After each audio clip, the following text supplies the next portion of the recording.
All right, hey folks, so we are in for another Q&A, and this time I'm going to start with the questions which I received from the YouTube community tab, and then we'll move on to Instagram and then Facebook, and we'll see how far we get. So thank you all for the questions. It was a good range of questions, and love getting them, so let's get into it. So first question was from Ricardo. Ricardo, thank you for tuning in, OG subscriber to the channel, so really appreciate you. He says, how do you manage your warm-up? Is it something general that can be used for any kind of workout, as in strength, hypertrophy, upper, lower, etc.? Or is it more specific? Thanks again for your shared knowledge. Well, thank you for the question, Ricardo, and appreciate your continued support. So I think starting from the top down, to begin with, I like everyone to do a general warm-up. So that should be anywhere between 5 to, 10 to 20 minutes on a light piece of cardio. So either walking or treadmill, or like walking or incline walking on the treadmill, or rower or elliptical trainer, cycle, something like that. I think that's a good idea, just to get everything sort of moving. You don't want to go into things completely cold. And it also serves as a bit of a specific warm-up. So let's say, for example, you're doing full body. Well, you might want to do 5 minutes on the treadmill and 5 minutes on the elliptical. If you're training back, you might want to do 5 or 10 minutes on the rowing machine. Like, I kind of figure it out like that. If you have the choice, then go with that. Other people might want to just walk to the gym. That's an acceptable way of doing things as well. Then you can get straight into it.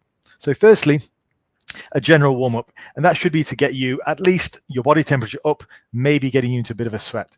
And then after that, I mostly start with the specific exercise. But I will say, if you are having really bad form problems due to a lack of flexibility, see my squatting and flexibility series 1, 2, and 3 on that.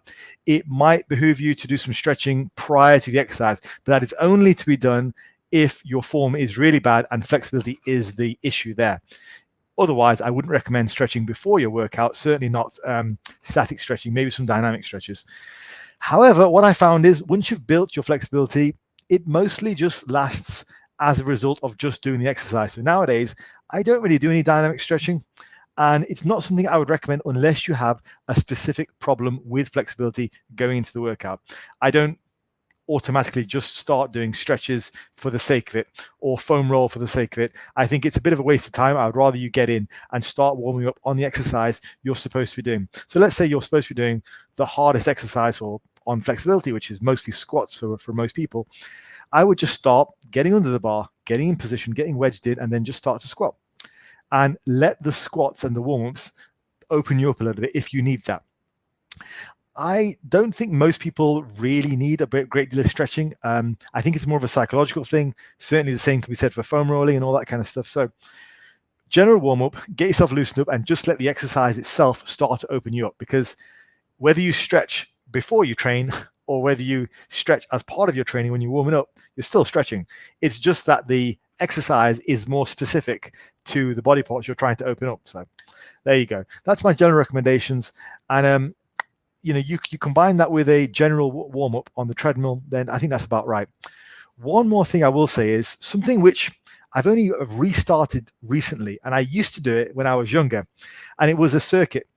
So I would do hyperextensions, weighted hyperextensions, sit-ups, something for the abs, and light push-ups and light inverted rows. Yeah. So those 4 things I would do in a circuit, and I would just do one set of hyperextensions, not really to failure, but sort of like a lot of them, till it started to get hard. Then I do a set of sit-ups again till they start to get hard. Then do a set of inverted rows till they start to get hard, and then a set of push-ups till they start to get hard, just to get most of the body kind of warm and opened up a little bit. I've started doing that again recently, and I work up to the point where I'm doing about 50 hypers, 50 sit-ups, about 30 inverted rows, and about 25 push-ups. And I'll eventually do them all for about 50 reps and then go on my workout. Shouldn't be too taxing, and it shouldn't really take away anything massive from your workout, but it does just open up the areas. I will say with push-ups though, if you're not particularly strong at push-ups or not particularly strong at pushing, you might want to start with like knees push-ups or elevated push-ups, something easier. You don't want to, if you can only do 10 push-ups, you don't want to start with push-ups, because that's basically like doing a 10 rep max to begin with. But if you're decently strong, just go with a set of benches, a set of push-ups. If you are If you're not that strong, then maybe just go for some, I don't know, wall push-ups, just something which is going to warm you up. But as I say, that's something optional which I've been doing lately, which I used to do a lot of when I was younger, and I've kind of forgot about it as one of those things you forget about. But it's kind of like extra conditioning for your muscles before you begin. So something which I found to be quite useful. Just those basic 4. All right, so next question. Liam says, new subscriber to the channel. Well, welcome to the channel, Liam. I'm loving what I've seen so far. I'd love to hear you talk about step loading, your thoughts on it, how you program it, etc. There is not enough videos on this topic, in my opinion. Yeah, Liam, step loading is an interesting one. So step loading and wave loading kind of get talked about together. Now, for those of you who don't know what it is, step loading is a way of organizing your sets and reps. So the idea is with step loading, you do a couple of sets at the same roughly weight and same set and rep scheme, and then you add a bit of weight or subtract a bit of weight and do a couple of more sets at the next load, and then a couple of more sets at the next load. It's just a way of organizing your sets and reps, essentially like a pyramid. Wave loading is where you wave the weights up and down depending on what you're doing. Now, the reason that you probably don't see much on the topic is it's not, in my opinion, it's not a major player in terms of exercise performance or hypertrophy. Like, volume is a major player. Okay, so how much work you do per week or per session is a major player, and it's a major player in your hypertrophy outcomes or your conditioning outcomes. More volume equals more of an effect. More frequency is more chance for volume, and also intensity is a major player. So intensity, like should you train to failure or not, that gets talked about quite a lot. And because again, that's a major player, it has a massive interaction with volume. So generally speaking, as the volume goes higher, the failure rate should start to drop. Most people agree that if you're doing very high volume, you should probably either avoid failure or perhaps just go to failure on your final set of every exercise, something like that. So wave loading and step loading don't really come into the equation that much in terms of major players, in terms of what's actually going to impact your fitness goals. It's really just a way of arranging your sets and reps. So if you like doing it, cool. I don't think there's anything massively special about it, but it's a way of organizing your sets and reps for an exercise, which allow you to tap into various rep ranges. But, unless you're going massively different, unless you're going from, say, single reps to 8 reps to then, 30 reps, you're not getting that much difference. Like if you're going from 5s to 10s to 15s, that's pretty much the same thing. As far as your body's concerned, that's pretty much the same thing. It's not that different in terms of the stress delivered. Okay, so I wouldn't place any overly importance on it, but there is one potential nuance benefit to step loading or wave loading. Years and years ago, I read a study, and I can't for the life of me remember what the study was called, so please don't ask. And if any of you know the study I'm talking about, just write it in the comments. But I read a study which was done on Olympic weightlifters, and it compared the strength development from doing single repetitions with the same weight relative to single repetitions with slightly waved loading. So maybe 100 kilo for a snatch, then 102.5, and then 75, then 92.5, and then 97.5. So just like roughly in the same ballpark, but slightly up and down. Now, the trainees were getting better strength gain from slightly waving the load per set. The researchers suggested that it was because even a minute change of load, even like 5 pounds or 2.5 kilos, will change the way your body moves under the bar. Therefore, it has a better strength curve. Basically, you learn the skill better because your body is forced to slightly change every repetition, so you get more out of it. I don't know. It was a long time ago. I don't know what the study was called. So that's the only possible benefit I can see towards just really doing, essentially your choice, either pyramiding or straight sets across. I don't really see any massive difference. I think volume and intensity are probably far bigger factors. And I think if you are seeing different gains from wave loading and step loading, it might be because you have variations in frequency, in intensity and volume. Just my thoughts. Let me know what you think about that. I'm happy to discuss it and happy to be proven wrong. So next question is from 3 Days Grace. Hey, another OG of the channel. Thank you so much for doing these. My absolute pleasure. I love it. And I will be doing more of these probably every month. I think it's probably a good frequency. How do isometrics compare to the traditional exercises?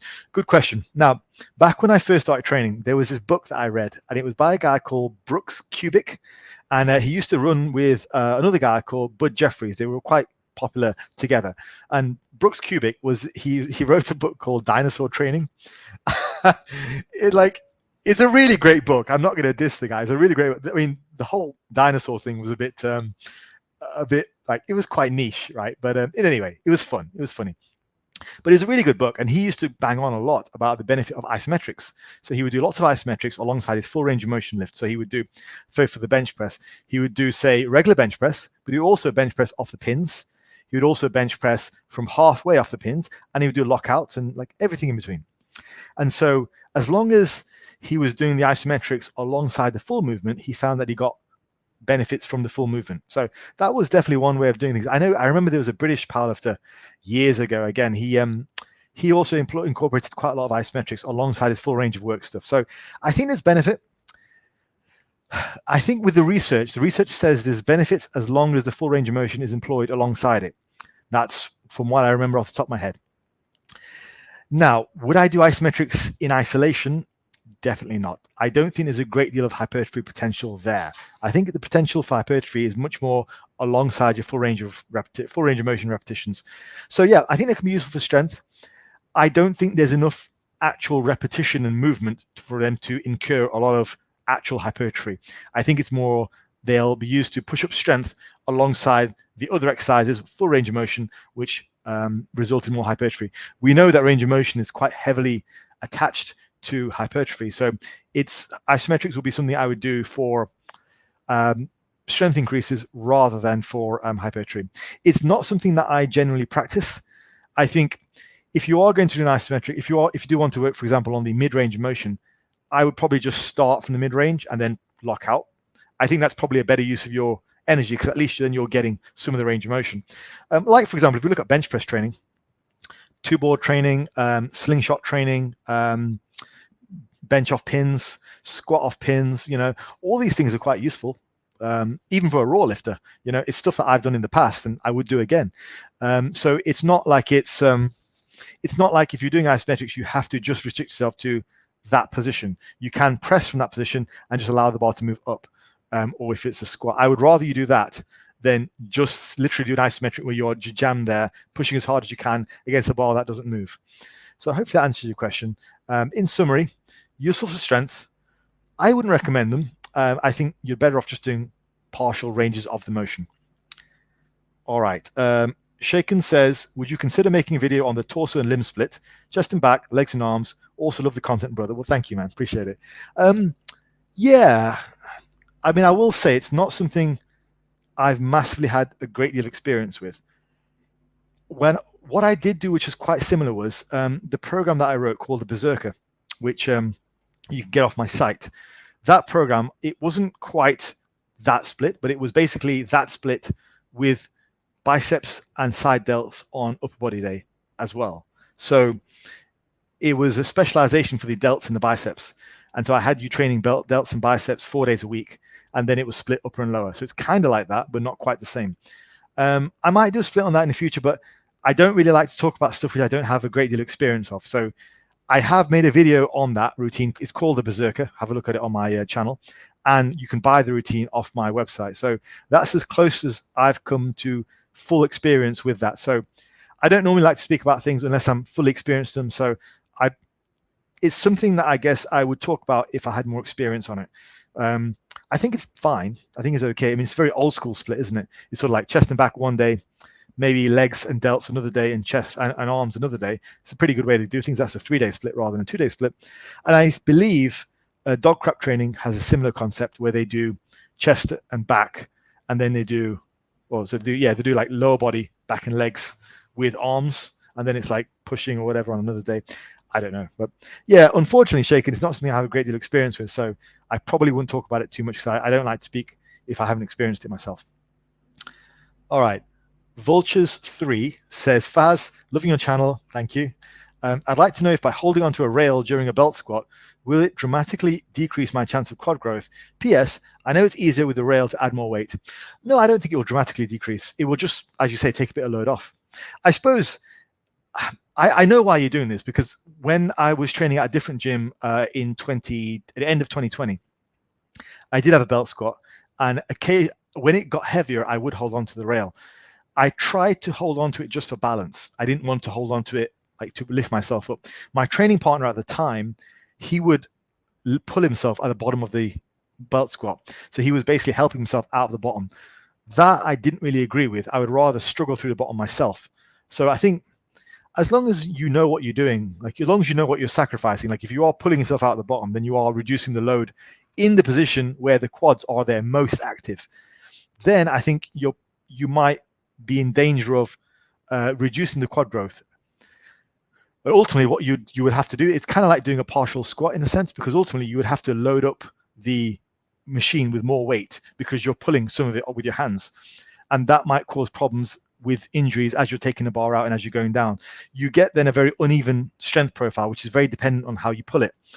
I didn't like to make that I didn't like to take that chance with injury or with inconsistency in weight, because it's very much dependent on how much you pull, and you might pull a little bit more one day and a little bit less another day, and all of a sudden it's very hard to quantify your progress. So I would rather just try and aim to hold on to it just for balance, and I would literally hold on to it with my palms on the pad, not with my fingers around the pad, just to try and keep balance rather than try and help myself. So I don't think it's going to dramatically reduce quad growth, because you'll just add more weight to compensate. What I do think it will do is potentially increase rate of injury, potentially.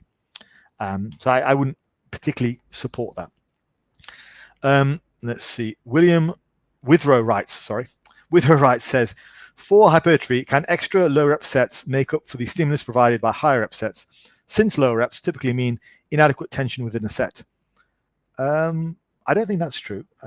Lower reps with higher weight would equal more tension. It might result in time under tension, but that's not necessarily the cause of growth. For example, squats 5x3 versus 3x5. Does the extra volume from the three rep sets result in similar hypertrophy as a 5 rep set? Actually, Withrow, I can give you a very accurate answer on that. There was a study done which compared 10x3, so 10 sets of 3 reps versus 3 sets of 10, looking at quad hypertrophy, I think it was, on squats. And the resulting, the end result was you got exactly the same hypertrophy. So it doesn't matter. However, the 10 triples group were absolutely wrecked. Now, 10 triples group admittedly got more strength, but in terms of actual hypertrophy results, the 10x3 were wrecked by the end of it. So the 3x10 group, they got equal amount of growth, but they were able to do more work afterwards. So the 10x3 group just took probably 2 or 3 times as long as the 3x10 group. So if you prefer low reps, cool. Just bear in mind what you're missing out on. You're missing out on the time, which and also the fatigue. You're generating a lot more fatigue. You're taking a lot more time, which ultimately might limit your growth elsewhere. If you're okay with that, or if you can make that up, then that's cool. I don't think it's a good trade-off if your goal is strength. Let's say your goal is to like power build. You want to get stronger and you want to get bigger. I would probably just do less low repetition work. I'm not a massive fan of 5 sets of 3. Like if you're going for strength, just add in some singles. You know, it's not a bad way to do things. Like you don't have to max out, but if you look at my tactician program, you do heavy singles like twice a week for each bench, squat, and deadlift variation you do. So you're getting some heavy work in. It's just a very small part of your routine. The rep work is the bulk of your routine, because that 8 to 12 rep range, you can amass a lot of volume in that range, which is effective. The singles are very stressful. The triples are very stressful. You want to minimize that, even if you're a power builder. The very, very high repetition work, the sets of 20 and 30, or the metabolic work you do, that's really, really tiring. So you want to minimize that as well. Think of it like this, like 60 to 80% of your routine should be your basic 8 to 12s or like 5 to 15, whatever. The other end, about 10% should be your singles, and maybe another 10% should be your repetition work. Try and mostly stick to that mid-range, because that's where you can accumulate a lot of effective volume. And again, if you want the lower reps, do work up to a top single every now and again, and that works, I'm not saying it has to be like a big eye-bleeding, gut-wrenching single, but work up to, like a Bulgarian single of the day kind of thing. And yeah, that works fine, you know. But I still think even for a bodybuilder or a powerlifter, your majority of it should be that effective range. I would say like 8 to 12, which allows you to get a lot of volume in. Like 8s work great for me. I'm a very big fan of 8s. Multiple sets of 8 over and over and over again work great. And then a little bit of work in the single range, a little bit of work outside that range works great. That would be my suggestion. And yeah, you can have a look at the book, the Tactician book. It's all in there. I provide a sample in there of combining strength and hypertrophy work. All right, so Daniel Edwards. This was a great question, by the way. I saw this. Dan, thank you for this question. How can we keep our work capacity high or even just reasonable in a deficit? I train in the JP style with a heavy set and back off set for most exercises. When I'm in a surplus, it's great and I can smash out 12 to 15 solid sets per workout. When I'm in a deficit after about a month, I'm absolutely gassed after 4 sets. The rest are trash. Unfortunately, Daniel, this is a problem with the JP style of training. Like, your work capacity does go to crap. And it's not just when you're on a cut, dude. Like, eventually your work capacity will go to crap. The more you train, the more your body will hold on to more glycogen to be able to train, because it understands you need the glycogen to train, right? If you're in a deficit, you're already less on, your glycogen is already depleted. And if you're only training, you know, very, very low volume, then your body doesn't have a great deal of reason to hold on to much glycogen. So your workouts are going to be not great. From what I've seen, most people on the JP style of training, they either, for it to work, you need to have a decent base of conditioning.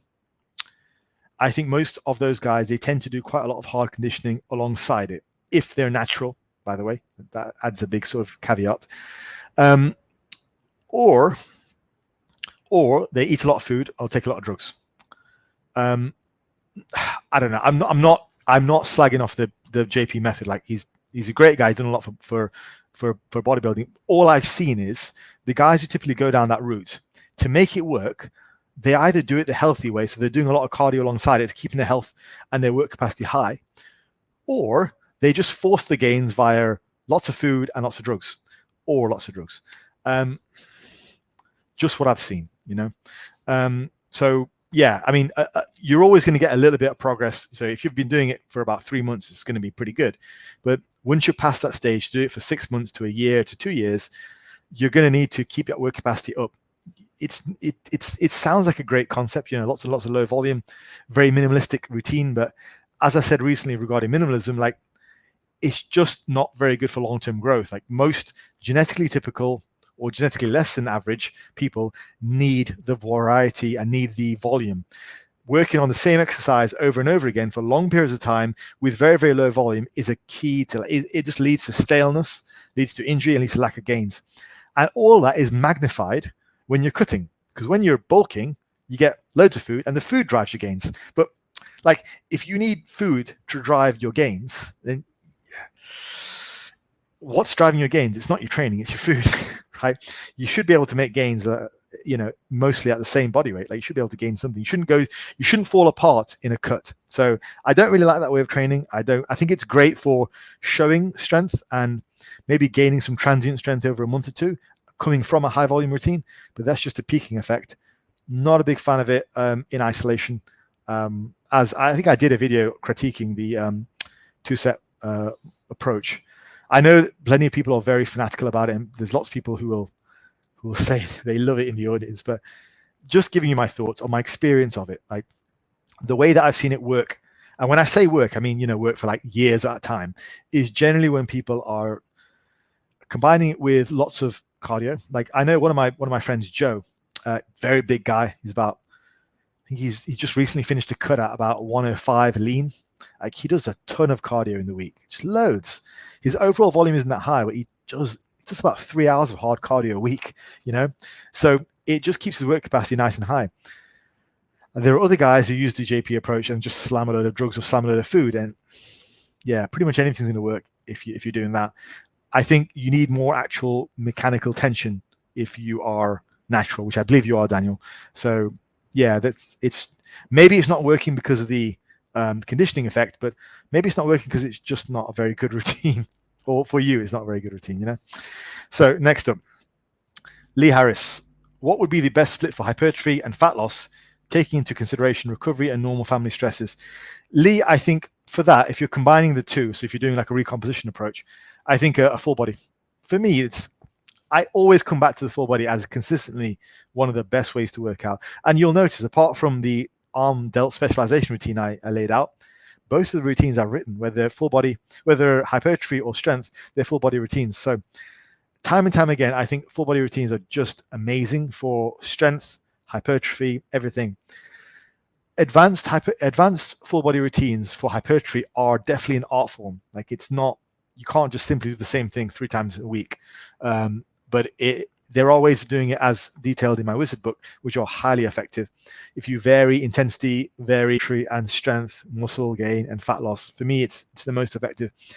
Over and over again, the older I get, the more I come back to those, because they just work so well. And as long as you also manage rest periods and keep them nice and tight, you can get the workout density in, and really it works well. Right. Len Knugel von Duffenbacher says, I'm currently training to be the supreme post-apocalyptic warlord. Do you have any suggestions on the weight training end of things? I want to get this apocalypse on and popping, but I got to make sure I'm going to come out on top first. Well, Mr. von Duffenbacher, I think you should maybe look to align yourself with a greater power. So there's plenty of space on my team. I am also preparing for that. So you're more than welcome to join me. Right. So Vincent Brown says, I've been watching your videos and really enjoying the content. How do you get bigger and strong in your 50s? Currently, I have a nice split. I'm doing +1s every week. That's a Steve Shaw reference. Thank you. My bench is 90s, 3 sets, 6, 7, 7. When I get to 25 total, we'll up the weight. Also a Steve thing. Squats, same way, 87 will move up soon. Deadlift just moved to 120 with 444. Now, Vincent, in my experience training guys in their 50s, I would say the workout, we need to reduce some of the stress on the nervous system and some of the stress on the joints. I'm not always that much of a fan on low repetitions for some of the older guys. I find that high repetitions and typically twice a week training works extremely well. So I would do more of a variety of work on the 2 days that I would have you doing a full body routine. So let's say we do 2 days of full body. I mean, pretty much you can take from my wizard program ebook, you can take the heavy day and the medium day and run those and skip the light day altogether, and then perhaps do something else like some jogging on twice days or play tennis twice a week as well. So for the guy who's getting on in years, I mean, 50 is still young, right? For the guy who's getting a bit older in years, I would say twice a week training. I would try and avoid lots of very low repetition work. So you're saying here you've got reps in the 444 range. I would cut that. I wouldn't do that. I would rather have you doing, say, 1 or 2 single repetitions and then more work in the 8 to 12 rep range. So just so you get that variety of strength work right down in the 1 range, if you are interested in strength, and then and the strength coordination that comes with it, but also back it up with more hypertrophy work, stuff which is not really going to tax your CNS. So if I was doing something along those lines, I would do, let's say maybe some single repetitions, no eye bleeding singles, but just, decent singles which allow you to handle weight a little bit heavier than you normally would. Do some singles in some of the big lifts. So maybe, I don't know, do a block which focuses on the bench and the squat. Do some singles on that once a week. So a very small portion of your routine is singles. The bulk of that week should be composed of like sets of 8 to 12. Possibly look at shorter rest periods as well, which reduces the overall weight you use, but still gives your muscles a good workout. And then do that a couple of times a week. So the singles should form a very small part, maybe 5% of your week. The majority of week should be just high repetitions with shorter rest periods, allowing you to do a lot of work, but not so much work which is going to really tax the CNS, not that gut busting sort of failure type of work. Also, alongside that, you'd probably avoid failure for most of your sets, maybe going to failure on your last working set of a set of reps, for set of sets for an exercise. Let's say you're doing 3 sets for the bench. Maybe the last set would be to failure, and maybe you're also toss in a single to begin everything off. Maybe you're doing 3 or 4 sets of squats. First one will be a single, and then 3 sets of 8 to 12. Decently short rest periods, take the last one to failure. And the rest of the week should be mostly sets of 8 to 12. I don't find there's a lot of value in doing lots and lots of low rep sets. Your conditioning, especially if you have lots of rest in between the sets, your conditioning will take a nosedive, and it reduces the overall amount of work you can do across the week. Right, I'm going to answer one more question as we're approaching the half an hour mark. Here we go. This is, what should I do when I have to miss a workout? Am I supposed to try to make it up on another day, or is it okay to just miss that day and keep going to stay on my schedule? That's from Amanda P. Amanda, thank you for the question. What I do is I just roll it on into next week. If I absolutely have to miss a workout, let's say I've got 3 workouts that week and I miss Friday, I will do Friday's workout on Monday and I'll just roll the week on like that. That's it. So when I do eventually take a deload, I'll basically just eat into the deload and then take a few days off and get back to it. So yeah, I mean, nothing to worry about. Just like you would with a diet, you know, like if one meal is off plan, get back on the plan the next meal. If you miss your Friday workout, fine. Do your Friday workout on Monday and then go right back into it. Wednesday, do Monday's workout. Friday, do Wednesday's workout. You know, just keep it going.